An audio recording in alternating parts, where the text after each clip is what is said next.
ഒന്ന് ആക്റ്റീവ് ആവട്ടെ, കാരണം ഇത് ഏരിയ കിട്ടൂല അല്ലെങ്കിൽ. നമ്മൾ കറണ്ട് അസറ്റ് കണ്ടുപിടിച്ചാ? കറണ്ട് ലാബിലിറ്റിയോ? അതിൽ ക്രെഡിറ്റേഴ്സ് എഴുതി വെച്ചിരുന്നോ? ക്രെഡിറ്റേഴ്സ് നേരിട്ട് എഴുതിയിരുന്നോ? കറണ്ട് ലാബിലിറ്റിയിൽ ക്രെഡിറ്റേഴ്സ് നേരിട്ട് എഴുതിയിരുന്നോ? ബാക്കി അതർ കറണ്ട് ലാബിലിറ്റി എഴുതിയില്ലേ? ഇനി കറണ്ട് അസറ്റിൽ സ്റ്റോക്ക് കിട്ടിയോ നമുക്ക്? ആ സ്റ്റോക്ക് ഡയറക്റ്റ് കാണാൻ കുറേ മാർഗങ്ങൾ ഞാൻ പറഞ്ഞില്ല, പല മാർഗങ്ങൾ അങ്ങോട്ടും ഇങ്ങോട്ടും ഒക്കെ ആയിട്ട്, അതൊക്കെ ഒന്ന് ഓർത്ത് വെച്ചോളെ. ആരെങ്കിലും ഒക്കെ എഴുതിയിട്ടുണ്ടെങ്കിൽ എളുപ്പമാവും. സ്റ്റോക്കും കിട്ടി. Other current asset എഴുതിയാ?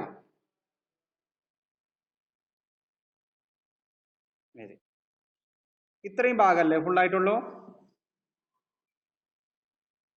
ഇനി നമുക്ക് ഏത് ഷെയർ ഹോൾഡേഴ്സ് ഫണ്ടും കണ്ടുപിടിക്കണം. ഇത്രയും ഭാഗം അല്ലേ? ഇത്രയും കിട്ടി. മുകൾക്കുള്ളത് കിട്ടണം അല്ലേ? എങ്ങനെയാണ് ഷെയർ ഹോൾഡേഴ്സ് ഫണ്ടും ഫിക്സഡ് അസറ്റും കാണുക, പറയാൻ പറ്റുമോ? ഒന്നാലോചിക്ക്. ഒരു ക്ലൂ വന്നിട്ടുണ്ട്, ഇതൊന്ന് കിട്ടുമോക്ക്? ഫിക്സഡ് അസറ്റും ഷെയർ ഹോൾഡേഴ്സ് ഫണ്ടും തന്നിട്ടുണ്ട്, ഒന്ന് കിട്ടുമോ?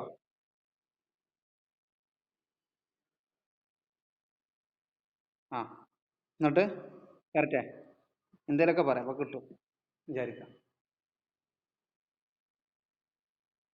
ഫിക്സഡ് അസറ്റ് 4 ആണെങ്കിൽ ഷെയർ ഹോൾഡേഴ്സ് ഫണ്ട് 5 ആണ്. ഫിക്സഡ് അസറ്റ് 8 ആണെങ്കിൽ ഷെയർ ഹോൾഡേഴ്സ് ഫണ്ട് 10 ആണ്. അങ്ങനെ പോകൂലേ? അത് ഓക്കെയാണ്, അത് എല്ലാവർക്കും മനസ്സിലായിക്കണേ ആ ഒരു സംഭവം. പക്ഷെ എങ്ങനെയാണ് ഷെയർ ഹോൾഡേഴ്സ് ഫണ്ട് ഫിക്സഡ് അസറ്റും കാണാം? ഏതെങ്കിലും ഒന്ന് തന്നിരുന്നെങ്കിൽ നമുക്ക് ക്രോസ് മൾട്ടിപ്ലൈ ചെയ്തിട്ട് കണ്ടുപിടിക്കാം അല്ലേ? ഇതിപ്പോ ഇങ്ങനല്ലേ ഇക്വേഷൻ വരുന്നത്? Fixed asset to share holders fund എന്ന് പറഞ്ഞാൽ fixed asset divide by share holders fund is equal to 4/5 എന്നല്ലേ? ഇത് മനസ്സിലാവാത്തവരില്ലല്ലോ. ഞാൻ ആൾറെഡി പറഞ്ഞിട്ടുണ്ടായിരുന്നു, 2 വെച്ച് തന്നാല് ആണ് ഡിവൈഡ് ചെയ്താൽ മതി, റേഷ്യോ ആയി അല്ലേ? അപ്പൊ ഇങ്ങനെ വരിക, fixed asset divide by share holders fund is equal to 4/5 അല്ലേ? ഇതിൽ ഫിക്സഡ് അസറ്റോ ഷെയർ ഹോൾഡേഴ്സ് ഫണ്ടോ അറിഞ്ഞിരുന്നെങ്കിൽ നമുക്ക് ക്രോസ് മൾട്ടിപ്ലൈ ചെയ്ത് കണ്ടുപിടിക്കാം അല്ലേ? ഇവിടെ രണ്ടും അറിയോ? പിന്നെ എങ്ങനെ കണ്ടുപിടിക്കുക?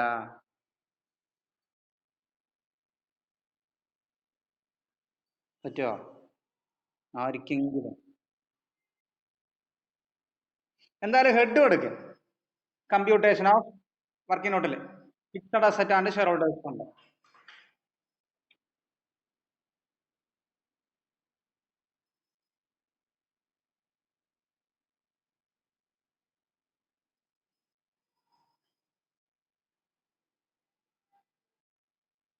കൊടുത്താ താഴെ കൊടുക്കുക, fixed asset to share holders fund is equal to 4/5. Fixed asset to share holders fund is equal to 4/5 ക്വസ്റ്റ്യന് തന്നത്. ഓക്കെ, എന്താ എഴുതിയേ?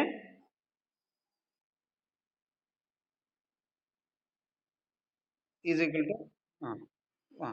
ഇനി അത് ഇക്വേഷൻ ആക്കി എങ്ങനെയാവും? ഇതേപോലെ താഴെ കൊടുക്കുക ഒന്നും കൂടെ. Fixed asset divide by share holders fund is equal to, ഞങ്ങൾക്ക് ഒരു ക്ലൂ തരാം എങ്ങനെയും കണ്ടുപിടിക്കാൻ പറ്റും. ടോട്ടൽ രണ്ടും സെയിം ആവൂലേ അല്ലേ? ടോട്ടൽ അസറ്റും ടോട്ടൽ ലാബിലിറ്റി ഈക്വൽ ആവൂലേ? അത് സംശയമില്ലല്ലോ. ഇല്ല, ഇവിടെ 4 ആയിട്ടുള്ളൂ വിചാരിക്കാം. ഒന്നാമത്തിന് എ എന്ന് കൊടുത്തു, രണ്ടാമത്തിന് ബി എന്ന് കൊടുത്തു, ഇത് സി എന്ന് കൊടുത്തു, ഇത് ഡി കൊടുത്തു. ഓക്കെ, ഒന്നുകൂടെ നിങ്ങൾക്ക് വിശദമായിട്ട് പറയാനാണെങ്കിൽ ഒരു സാധനം. ഓക്കെ, ബാലൻസ് ഷീറ്റ് അസ്യൂം ചെയ്യാം. ഇത് ഏത് side?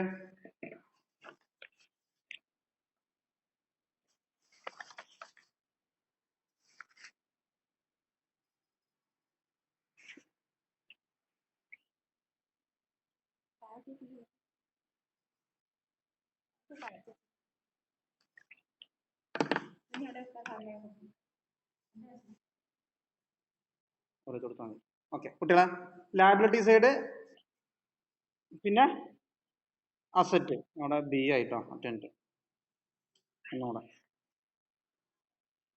Liability side asset side ഇതായിരിക്കും മനസ്സിലല്ലോ. ഈ പ്രോബ്ലത്തിൽ നോൺ ടൈം ലാബിലിറ്റി ഉണ്ടോ? ഇല്ല. ഇവിടെ ഷെയർ ഹോൾഡേഴ്സ് ഫണ്ട് ഉണ്ട്, അതിന് എ എന്ന് കൊടുത്തു വിചാരിച്ചോ. ജസ്റ്റ് എവിടെ ആരും എഴുതണം കേട്ടോ. Current liability B. Okay, fixed അസറ്റിന് സി എന്നും കൊടുത്തു, കറണ്ട് അസറ്റിന് ഡി എന്നും കൊടുത്തു. ഇതിൽ ബി കിട്ടിയിട്ടില്ലേ? എത്രയായിരുന്നു കറണ്ട് ലാബിലിറ്റി? 2 lakh. ഡിയോ കറണ്ട് അസറ്റോ 6 lakh. രണ്ടിന്റെ ടോട്ടൽ ഈക്വൽ അല്ലേ? ആണോ? അതായത് കറണ്ട് ലാബിലിറ്റിയുടെയും കറണ്ട് അസറ്റിന്റെ സോറി ടോട്ടൽ അസറ്റിന്റെയും ടോട്ടൽ ലാബിലിറ്റിയുടെയും കോളം ഈക്വൽ ആവൂലേ? സംശയമൊന്നുമില്ലല്ലോ. ഇനി അസ്യൂം ചെയ്യാം സി എന്ന് പറഞ്ഞ ഏതാ? ഫിക്സഡ് അസറ്റ് അല്ലേ? അതൊരു 10 ലക്ഷം ഇതെന്ന് വിചാരിക്കാം. എത്ര? അപ്പൊ ടോട്ടൽ എത്രയാവും? അസംഷൻ മാത്രമാണ്. ലാബിലിറ്റി എത്ര തന്നെ ആവും? അപ്പൊ ഈ എ കിട്ടൂലേ? എങ്ങനെ കിട്ടും? ഈ 16 ലക്ഷത്തിന് 2 ലക്ഷം. അപ്പൊ എത്ര വരും? 14. ഇത് നിങ്ങൾക്ക് മനസ്സിലാകത്തില്ലല്ലോ. ഇനി ഇത് വേറെ ചെറിയൊരു പ്രോബ്ലം ഇതേപോലെ എന്ത് കമ്പയർ ചെയ്ത് പഠിക്കാൻ വേണ്ടി മാത്രമാണ്. എ എന്ന് പറയുന്നത് 5 റുപ്പി, ബി സി ഡി ഇതൊരു 8 റുപ്പി, ഇതൊരു 4 റുപ്പി. സോറി, നേരെ തിരിച്ചിട്ടോ, പോവായിട്ട് പോവാ.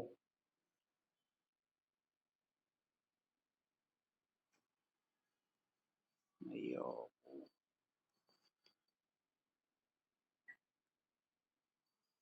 ഓക്കെ ഒന്നുകൂടെ. എ ഒരു 8 റുപ്പി, സി ഒരു 5 റുപ്പി, ഡി ഒരു 4 രൂപ. സ്വാഭാവികമായിട്ട് ബി ഒന്നാവും. രണ്ട് സൈഡ് ഈക്വൽ അല്ലേ? ഇതൊരു ബാലൻസ് ഷീറ്റിന്റെ ഫോർമാറ്റ് ആണെന്ന് വിചാരിച്ചോ, ഏകദേശം ക്ലിയർ. ഇനി ഇതും ഇതും തമ്മിൽ വല്ല ബന്ധമുണ്ടോ? ഓക്കെ ഓക്കെ,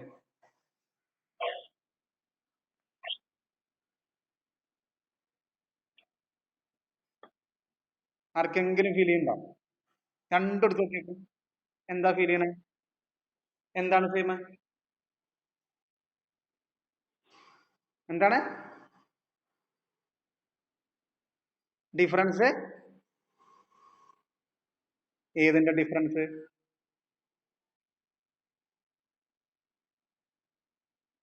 4 ലക്ഷം കിട്ടും. 6ന്ന് 2 കുറച്ചാൽ 4 കിട്ടും. ഇപ്പുറത്തൊരു 8ന്ന് 5 പോയാൽ 3, 4ന്ന് 1 പോയാലോ. ഞാൻ എന്തിനാ അത് രണ്ടെണ്ണം സെപ്പറേറ്റ് തന്ന് മനസ്സിലായോ? എന്തിനാ? എപ്പോഴും അങ്ങനെ തന്നെ ആകൂലേ? അത് പ്രൂവ് ചെയ്യാൻ വേണ്ടിയിട്ടാണ് ഞാൻ ഇത് ഇങ്ങനെ വരച്ചത്. ഇനി നിങ്ങൾക്ക് ആൻസർ കണ്ടുപിടിക്കാൻ പറ്റുമായിരിക്കും. എങ്ങനെ പറയാൻ പറ്റുമോ? എങ്ങനെ?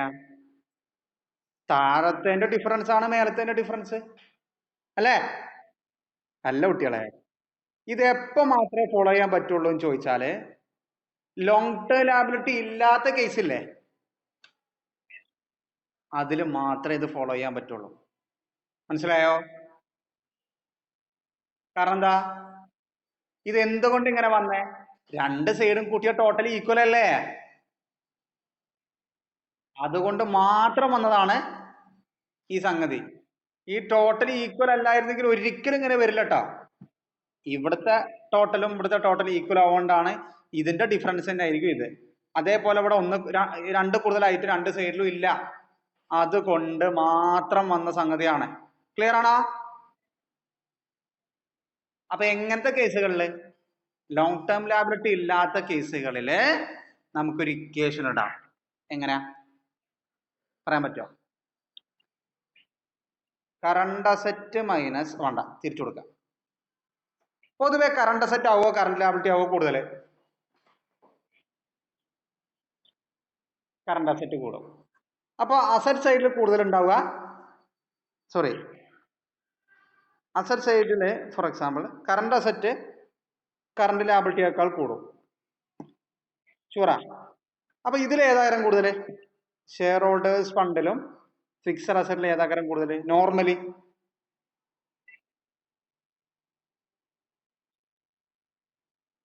പറയാൻ പറ്റുമോ? പറയാൻ പറ്റും. ഷെയർ ഹോൾഡേഴ്സ് ഫണ്ട് ആവും, ഇല്ലെങ്കിൽ ഈക്വൽ ആവില്ലല്ലോ. മനസ്സിലായോ? ഇത് കൂടുതൽ, ഇതിപ്പോ ഒരു 10, ഇതൊരു 6, ഇതൊരു 10, ഷുവറായിട്ടും ഇത് 14 വരും, അല്ലെങ്കിൽ ഈക്വൽ ആവില്ല. ഇല്ല. അപ്പൊ നോർമലി കറണ്ട് അസറ്റ് കറണ്ട് ലാബിലിറ്റികൾ കൂടുതലാണെങ്കിൽ ഷെയർ ഹോൾഡേഴ്സ് ഫണ്ട് എന്തിനേക്കാൾ കൂടുതലാവും? നേരെ തിരിച്ചാണെങ്കിലോ, കറണ്ട് ലാബിലിറ്റി കൂടുതലാണെങ്കിൽ അവിടെ ഏതാക്കരം കൂടുതൽ? ലോൺ ടേം ലാബിലിറ്റി ഇല്ലാത്ത കേസുകളിൽ. അപ്പൊ നമുക്ക് ഇക്വേഷൻ എങ്ങനെ ഇടാ വെച്ചാല് ഇത്രേ ഉള്ളൂ കുട്ടികളെ. Share holders fund minus fixed asset is equal to current asset minus, ഇതിപ്പോ തന്നെ പഠിച്ചോളി. ഇത് ഏതിലേ ഫോളോ ചെയ്യാൻ പറ്റുള്ളൂ? In case of absence of long term liability. ഇപ്പൊ വേണമെങ്കിൽ ഇങ്ങനെയും ചെയ്യാട്ടോ അതിനെ. എങ്ങനെയാ ഇത് ചുരുക്കിക്കൂടെ? C A minus C L എന്ന് പറഞ്ഞാൽ എന്താ?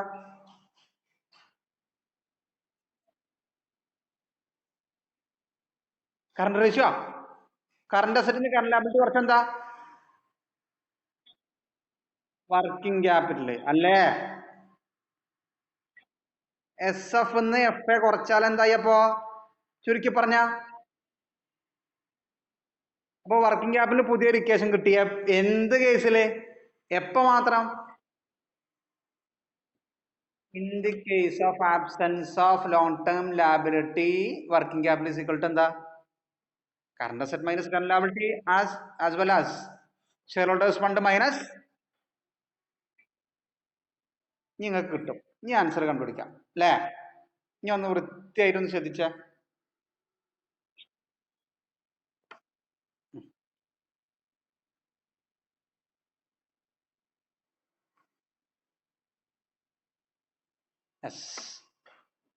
എങ്ങനെ കൊടുക്കണ്ട? നിങ്ങളിപ്പോ എന്താ എഴുതിക്കണ? Fixed asset share holders fund, sorry fixed asset divide by share holders fund 4/5 കൊടുത്താ. ഇനി താഴെ കൊടുക്ക ഫിക്സഡ് അസറ്റ് മൈനസ് പുതിയൊരു ഇക്വേഷൻ അല്ലേ? എന്താ? സോറി തിരിച്ച് എന്താ? ഷെയർ ഹോൾഡേഴ്സ് ഫണ്ട് മൈനസ് എന്താ? Fixed asset is equal to, ഒറ്റ വരിയിൽ എഴുതാട്ടോ. വർക്കിംഗ് ക്യാപിറ്റൽ കൊടുക്കണ്ട, കാരണം നമുക്ക് കറണ്ട് അസറ്റും കറണ്ട് ലാബിലിറ്റി നേരിട്ട് തന്നുകൊണ്ട് അത് അറിയുകൊണ്ട് അങ്ങനെ കൊടുത്താൽ മതി.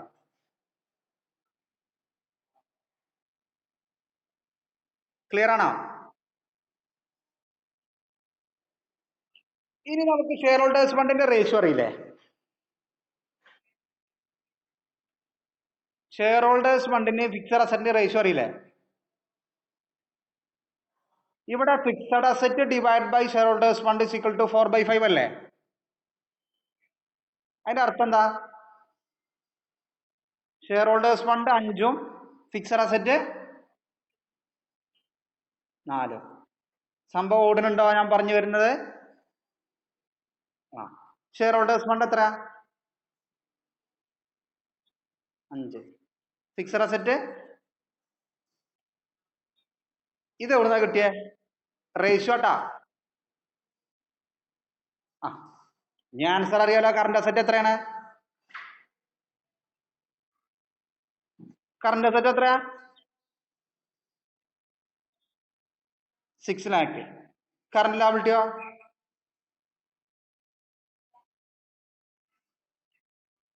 ഇനി എങ്ങനെ വരിക? 1 ഈസ് ഈക്വൽ ടു എന്താണ്? ഇതിക്കോളി 1 ഈസ് ഈക്വൽ ടു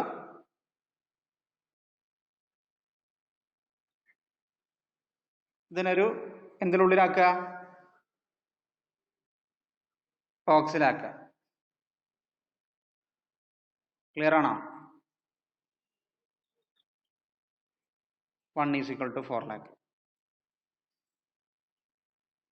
ഇതുവരെ ക്ലിയർ അല്ലേ?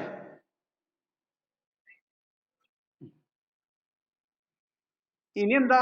നമുക്ക് വേണ്ട കണ്ടുപിടിച്ചാൽ മതി. ആദ്യം ഏതൊക്കെ കണ്ടുപിടിക്കാം പറഞ്ഞ? ഷെയർ ഹോൾഡേഴ്സ് ഫണ്ട് കണ്ടുപിടിക്കാം. ആ, എങ്ങനെ നമ്മൾ കറണ്ട് അസറ്റ് അന്ന് കണ്ടുപിടിച്ച അതേ മെത്തേഡ് തന്നെ. ഷെയർ ഹോൾഡേഴ്സ് ഫണ്ടിന്റെ റേഷ്യോ എത്ര?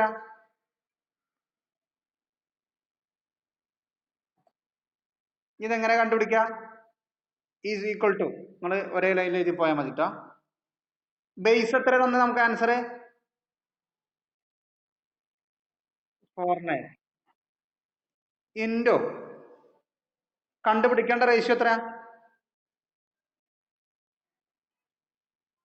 കണ്ടുപിടിക്കേണ്ട റേഷ്യോ 5. 4 ലാഖിന്റെ റേഷ്യോ എത്ര വരും?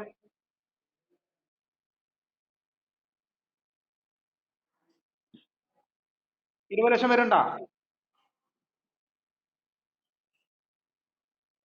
ഉണ്ട്. അപ്പൊ ആരായി? Share holders ഫണ്ടായി. ബാലൻസ് ഷീറ്റിൽ പോയിട്ട് അത് എഴുതി കൂടെ?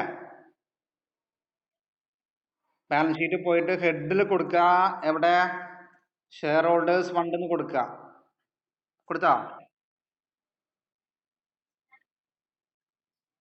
കൊടുത്താ? ഇനി ഫിക്സഡ് അസറ്റ് ഇതേ മെത്തേഡ് വെച്ചിട്ടും കാണാം. ഇല്ലെങ്കിലോ ടോട്ടൽ ലാബിലിറ്റി കിട്ടും. ടോട്ടൽ അസറ്റ് അത് തന്നെയാവും. അതിന്ന് കറണ്ട് അസറ്റ് കുറച്ചാലും കിട്ടും. അങ്ങനെ കിട്ടൂലേ? നമുക്ക് രണ്ടും ചെക്ക് ചെയ്യാം. ഓക്കെ, ആദ്യം നോർമലി നമ്മളെ ഇക്വേഷൻ വെച്ചിട്ട് തന്നെ ഫിക്സഡ് അസറ്റിന്റെ റേഷ്യോ എത്രയായിരുന്നു? 4. ക്ലിയർ അല്ലേ? Is equal to 4 lakh. ഇതെന്താ? ബേസ് എമൗണ്ട് നേരത്തെ എടുത്ത തന്നെ അല്ലേ? ഇൻറ്റു കണ്ടുപിടിക്കേണ്ട എത്ര റേഷ്യോ? ഫിക്സഡ് അസറ്റിന്റെ റേഷ്യോ 4 ഡിവൈഡ് ബൈ 1. 4 ലാക്കിന്റെ റേഷ്യോ എത്ര വരിക? 1,60,000. 16 ലക്ഷം താഴെ കൊടുത്തായിട്ടാ. 16 ലക്ഷം കിട്ടിയാ? എവിടെ കൊണ്ടുപോയിട്ട് 16 ലക്ഷം കൊടുക്കുക? ഈ 16 ലക്ഷം കിട്ടാൻ വേറെ മാർഗം എന്താ? ഞാൻ പറഞ്ഞ നിങ്ങൾക്ക് ഷെയർ ഹോൾഡേഴ്സ് ഫണ്ട് കിട്ടിയിട്ടില്ലേ? കറണ്ട് ലാബിലിറ്റിയും കിട്ടിയിട്ടില്ലേ? രണ്ടും കൂടെ കൂട്ടിക്കഴിഞ്ഞാൽ എന്തായി? ടോട്ടൽ ലാബിലിറ്റി ആയില്ലേ? ഈ ടോട്ടൽ ലാബിലിറ്റി എന്ത് തന്നെയാവും? അപ്പൊ ടോട്ടൽ അസറ്റ് എത്ര തന്നെയാവും? 22 ലക്ഷം വരില്ലേ? ഈ 22 ലക്ഷത്തിന് കറണ്ട് അസറ്റ് കുറച്ച എന്താവും?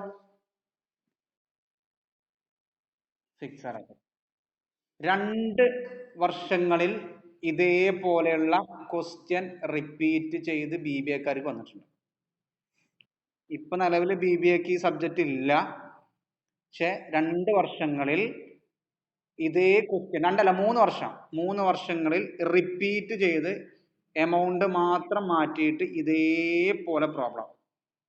ചെറിയൊരു വ്യത്യാസം ഉണ്ടായെന്ന് പറഞ്ഞാല് ഈ fixed asset to share holders fund ഉണ്ടല്ലോ, ഓക്കെ, അത് 4/5 പകരം 0.75 ആയിരുന്നു. എന്തായിരുന്നു? ആ, ഇത് ഫ്രാക്ഷന് തന്നു, ഇത് പ്രൊപ്പോർഷനാ. 0.75 എന്ന് പറഞ്ഞാൽ അതിന്റെ അർത്ഥം എന്താ? Fixed asset divide by share holders fund is equal to 0.75 divided by 1. അപ്പൊ അതേപോലെ കിട്ടും, അതേപോലെ ചെയ്യാം. നമുക്ക് 0.25 ഇക്വൽ ടു എന്നുള്ള ആൻസർ വരും. അപ്പൊ ചെയ്തത് മനസ്സിലായില്ലേ? അപ്പൊ ബാലൻസ് ഷീറ്റ് വലിയ കഥയൊന്നുമില്ല, ലോജിക്ക് ഉണ്ടെങ്കിൽ. ലോജിക്ക് ഇല്ലെങ്കിൽ വലിയ കഥ തന്നെയാണ്. മനസ്സിലായോ? ഇപ്പൊ നിങ്ങൾ ഫുള്ളാക്കിയോ? ഫുള്ളാക്കിയിട്ടില്ല. ഷെയർ ഹോൾഡേഴ്സ് ഫണ്ട് കിട്ടി, കറണ്ട് ലാബിലിറ്റി കിട്ടി, ഫിക്സഡ് അസറ്റ് കിട്ടി, കറണ്ട് അസറ്റ് കിട്ടി, ടോട്ടൽ കിട്ടിയില്ലേ? നമ്മൾ റിസർവ് എഴുതി വെച്ചിരുന്നില്ലേ ഇന്നർ കോളത്തില്? എത്രയായിരുന്നു? 2 lakh. ഷെയർ ഹോൾഡേഴ്സ് ഫണ്ടിന്റെ താഴെ 2 എണ്ണം ഉണ്ടെന്ന് പറഞ്ഞിരുന്നു. ഏതൊക്കെയായിരുന്നു? Share capital, reserve. അപ്പൊ റിസർവ് 2 ലക്ഷമാണ്, ഷെയർ ഹോൾഡേഴ്സ് ഫണ്ട് 20 ലക്ഷമാണ്. അപ്പോ ഷെയർ ക്യാപിറ്റൽ എത്രയാവും?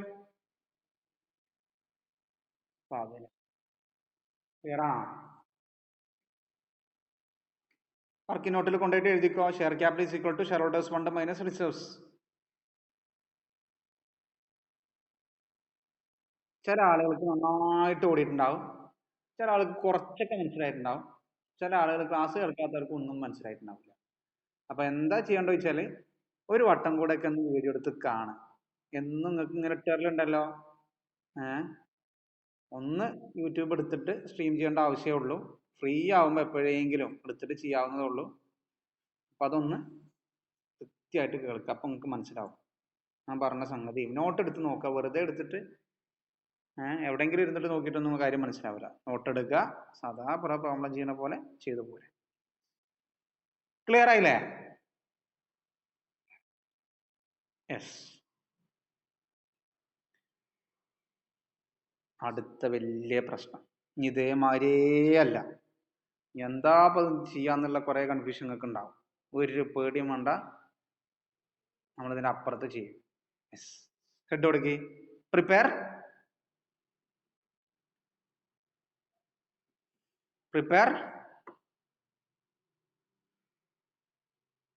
Balance sheet.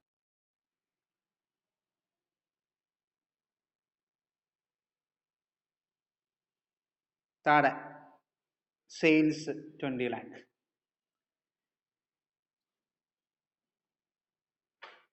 then GP ratio 25%.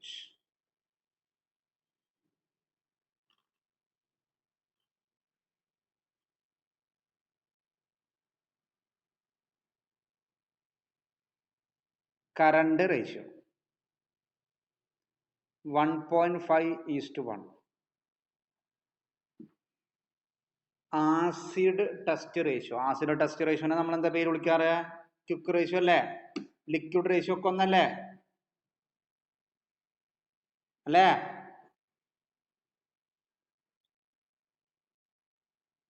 1.25:1.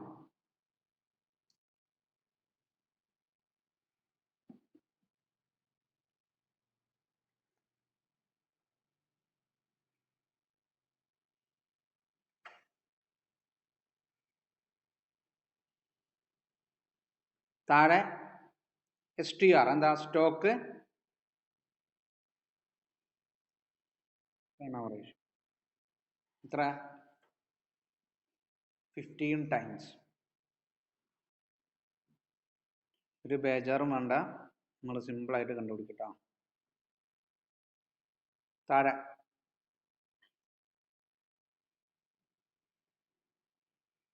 Debtors collection period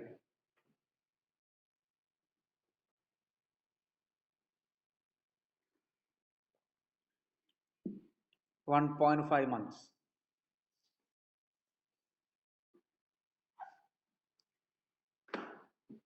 turn over to fixed asset പൊതുവെ ടേൺ ഓവർ എന്ന് പറയാറ് വിറ്റുവരവ്, സെയിൽസ്. ചില പ്രോബ്ലങ്ങളിൽ കോസ്റ്റ് ഓഫ് ഗുഡ്സ് സോൾഡ് ആണ് ടേൺ ഓവർ എന്ന് പറയും. അപ്പോൾ അതെടുത്താണ്. ഇല്ലാത്ത പ്രോബ്ലങ്ങളിലൊക്കെ സെയിൽസ് ആണ് ടേൺ ഓവർ. പ്രത്യേകം cost of goods sold turnover ആയിട്ട് എടുക്കണം എന്ന് പറഞ്ഞത് മാത്രം കോസ്റ്റ് ഓഫ് ഗുഡ്സ് സോൾഡ് ആയിട്ട് എടുക്കണം. Turnover to fixed asset equation എന്താവും? ടേൺ ഓവർ ഡിവൈഡഡ് ബൈ,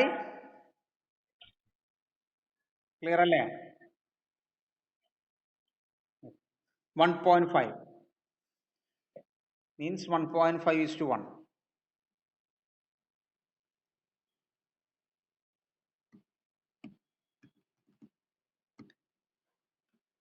അടുത്തത് റേഷ്യോ ഓഫ് റിസർവ് ടു എന്താണ്? Share capital. പ്രത്യേകം നോക്കണം, ഷെയർ ക്യാപിറ്റൽ 1/3. അപ്പൊ ഇവിടെ റേഷ്യോയിലേക്ക് മാറ്റുമ്പോൾ റിസർവിന്റെ റേഷ്യോ 1 അല്ലേ? Share capital ratio 3. ഇത് രണ്ടും കൂടെ കൂട്ടിയതല്ലേ ഷെയർ ഹോൾഡേഴ്സ് ഫണ്ട് അല്ലേ? റിസർവ് പ്ലസ് ഷെയർ ക്യാപിറ്റൽ ആണ് ഷെയർ ഹോൾഡേഴ്സ് ഫണ്ട്. റിസർവിന്റെ റേഷ്യോ 1 ആണ്, ഷെയർ ക്യാപിറ്റലിന്റെ റേഷ്യോ, ഇത് രണ്ടും കൂടെ കൂട്ടിയതാണ് എന്ത്? ചുരുക്കിയത് പറയാനുള്ള കാരണം എന്താ വെച്ചാൽ നമുക്ക് ആൻസർ കിട്ടുക ഷെയർ ക്യാപിറ്റലോ റിസർവോ അല്ല. ആൻസർ എന്ന് ഉദ്ദേശിച്ചത് ക്ലൂ കിട്ടുക റിസർവും അല്ല ഷെയർ ക്യാപിറ്റലും അല്ല. പകരം ഏതായിരിക്കും? ഷെയർ ഹോൾഡേഴ്സ് ഫണ്ടാണ് നമുക്ക് ക്ലൂ ആയിട്ട് കിട്ടുക. അപ്പൊ ആ ഷെയർ ഹോൾഡേഴ്സ് ഫണ്ടിന്ന് റിസർവും ഷെയർ ക്യാപിറ്റലും മാറ്റി ഇൻറ്റു 1/3 ചെയ്താൽ പറ്റൂല. 4 എന്ന് പറയുന്നതാണ് share holders fund. For example share holders fund ഒരു 10 ലക്ഷം കിട്ടിയെന്ന് വിചാരിച്ചോ. അപ്പോ ആ 10 ലക്ഷത്തിൽ കുറച്ച് റിസർവും ഉണ്ട്, കുറച്ച് ഷെയർ ക്യാപിറ്റലും ഉണ്ട്. Share ക്യാപിറ്റലിന്റെ 1/3 reserve. റിസർവ് 1 ആണെങ്കിൽ ഷെയർ ക്യാപിറ്റൽ 3 ആണ്. രണ്ടും കൂടെ കൂടിയതാണ് ഷെയർ ഹോൾഡേഴ്സ് ഫണ്ട്. അത് 4 ആണ് അല്ലേ? റിസർവ് 1, ഷെയർ ക്യാപിറ്റൽ 3, അപ്പൊ 4 ഈസ് ഈക്വൽ ടു 10 lakh ആണ് വരിക. ഈ എമൗണ്ട് ഞാനിപ്പോൾ പറഞ്ഞ എക്സാമ്പിൾ അതെന്ന് വെച്ചിട്ട് വേണം നമ്മൾ റിസർവും ഷെയർ ക്യാപിറ്റലും സെപ്പറേറ്റ് ചെയ്യാൻ. തെറ്റും പ്രോബ്ലം ചെയ്യുമ്പോൾ മനസ്സിലായിക്കോളും. ജസ്റ്റ് ഒരു ക്ലൂ തന്നുള്ളൂ, ഒരു ഐഡിയ തന്നുള്ളൂ. അപ്പൊ റിസർവ് 1 ഏതാണ്? ഷെയർ ക്യാപിറ്റൽ എത്രയാണ്? രണ്ടും കൂടെ കൂട്ടിയതാണ് എന്തെന്ന് ഓർക്കുക. മതി, അത്രയും ഓർത്താൽ മതി. ലാസ്റ്റ് ഐറ്റം ഏതാ?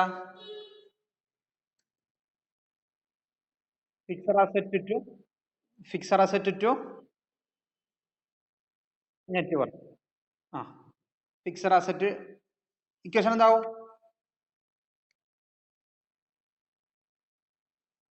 നെറ്റ് വർത്ത് എത്രയാ? 5/6. ഈ നെറ്റ് വർത്ത് എന്താ? നെറ്റ് വർത്ത് പറഞ്ഞിട്ടുണ്ടല്ലോ. ഇക്വിറ്റി എന്ന് പറഞ്ഞാലും ഷെയർ ഹോൾഡേഴ്സ് ഫണ്ട് എന്ന് പറഞ്ഞാലും ഓണേഴ്സ് ഫണ്ട് എന്ന് പറഞ്ഞാലും ഒക്കെ ഒന്നല്ലേ? ചുരുക്കി പറഞ്ഞാൽ fixed asset to share holders fund അല്ലേ? 5/6. ലാസ്റ്റ് രണ്ടൊരു നോട്ട് തന്നിട്ടുണ്ട്. ഏതാ? ടേൺ ഓവർ ഹിയർ മീൻസ്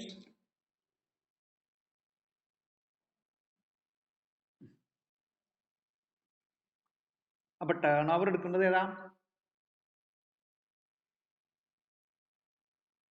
ചുരുക്കി പറഞ്ഞാൽ ഏത് കാണുമ്പോ ഇവിടെ കണ്ട turnover to fixed asset.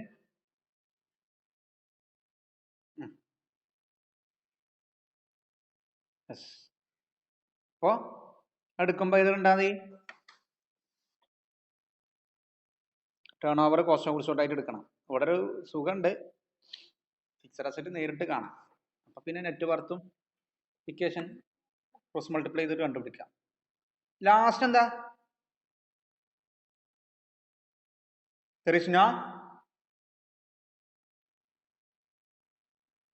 there is no long term liability. ഇവിടെ എന്തില്ല? ലോങ് ടേം ലാബിലിറ്റി ഇല്ലെങ്കിൽ എത്ര ഹെഡുകൾ ഉണ്ടാവും പറഞ്ഞ? ഏതൊക്കെ ഏതൊക്കെ സൈഡില്? അസറ്റില് fixed asset, current asset. Liability സൈഡില് ഷെയർ ഹോൾഡേഴ്സ് ഫണ്ടും കറണ്ട് ലാബിലിറ്റി. ഫിക്സഡ് അസറ്റിന്റെ അണ്ടറിൽ എന്തെങ്കിലും വരാറുണ്ടോ? കറണ്ട് അസറ്റിന്റെ അണ്ടറിൽ ഏതൊക്കെ വരാറുണ്ട്? ഞാൻ ആദ്യം പറഞ്ഞത് ഓർമ്മ ഉണ്ടെങ്കിൽ സ്റ്റോക്ക് സ്റ്റോക്ക് കാണാന് സ്റ്റോക്ക് ടേൺ ഓവർ റേഷ്യോയോ അല്ലെങ്കിൽ കറണ്ട് അസറ്റ് റിക്കവറി റേഷ്യോ വെച്ചിട്ടും കാണാം അല്ലേ? ആ, അപ്പൊ സ്റ്റോക്ക് ഇവിടെ ഉണ്ട് എന്നുള്ളത് ഷുവർ അല്ലേ? സ്റ്റോക്ക് ടേൺ ഓവർ റേഷ്യോ ഒക്കെ തന്നിട്ടില്ലേ? ഉണ്ട്. ഡെപ്റ്റേഴ്സ് ഉണ്ടോ ഇവിടെ? ഡെപ്റ്റേഴ്സ് കളക്ഷൻ പീരീഡ് തന്നതുകൊണ്ട് ഉറപ്പിച്ചോളിയും ഇവിടെ എന്തുണ്ട്? ഡെപ്റ്റേഴ്സ് ഉണ്ട്. അപ്പൊ ഈ സ്റ്റോക്കും ഡെപ്റ്റേഴ്സും കഴിഞ്ഞുള്ള ബാക്കിയുള്ള കറണ്ട് അസറ്റ് എന്താവും? Other current asset. കറണ്ട് ലാബിലിറ്റിയുടെ അണ്ടറിൽ എന്തെങ്കിലും തന്നിട്ടുണ്ടോ? പൊതുവെ നമുക്ക് ക്രെഡിറ്റേഴ്സോ അല്ലെങ്കിൽ ബാങ്ക് ഓവർ ഡ്രാഫ്റ്റ് തരാറുണ്ട്. എന്തെങ്കിലും തന്നിട്ടുണ്ടോ? ഇല്ല. അപ്പൊ അവിടെ എന്താ അസ്യൂം ചെയ്യാ? ക്രെഡിറ്റേഴ്സ് ടേൺ ഓവർ റേഷ്യോ തന്നിട്ടില്ലല്ലോ. ക്രെഡിറ്റേഴ്സ് ടേൺ ഓവർ റേഷ്യോ തന്നിട്ടുണ്ടോ? അതുമില്ല. അപ്പൊ അസ്യൂം ചെയ്യേണ്ടത് എന്താ? ക്രെഡിറ്റേഴ്സോ ഇങ്ങനെയുള്ള ബാങ്ക് ഓവർ ഡ്രാഫ്റ്റോ ഒന്നുമില്ല. ഒക്കെ എന്താണ്? ഒറ്റ ഹെഡ് ആയിട്ട് കൊടുക്കുക. എന്താണ്? Current liability. ഷെയർ ഹോൾഡേഴ്സ് ഫണ്ടിൽ എന്തൊക്കെ ഉണ്ടാവാറുണ്ട്?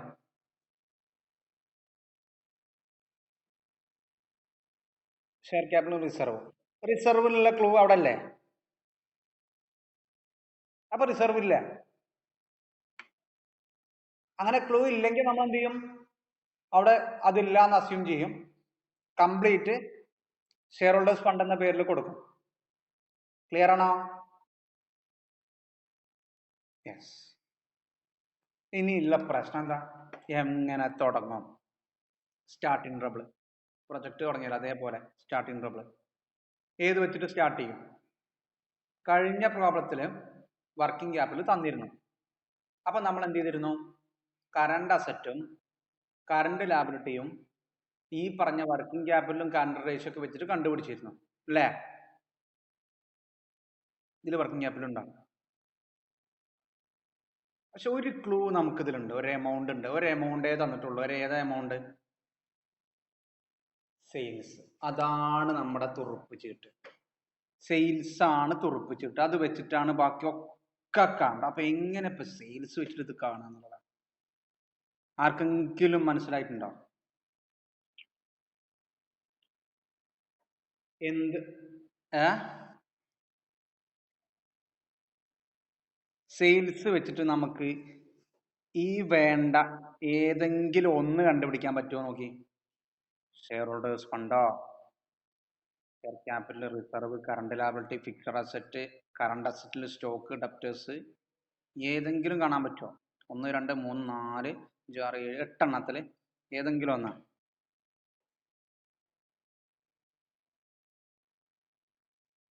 പ്രശ്നല്ലേ? അല്ലേ? കുറെ ആൾക്കാർ മുങ്ങിക്കണ. ഓക്കെ, സെയിൽസ് ഇവിടെ തന്നിട്ടുണ്ട്. ജി പി തന്നിട്ടില്ലേ? G P ratio. Income statement പരിപാടിയാണ്.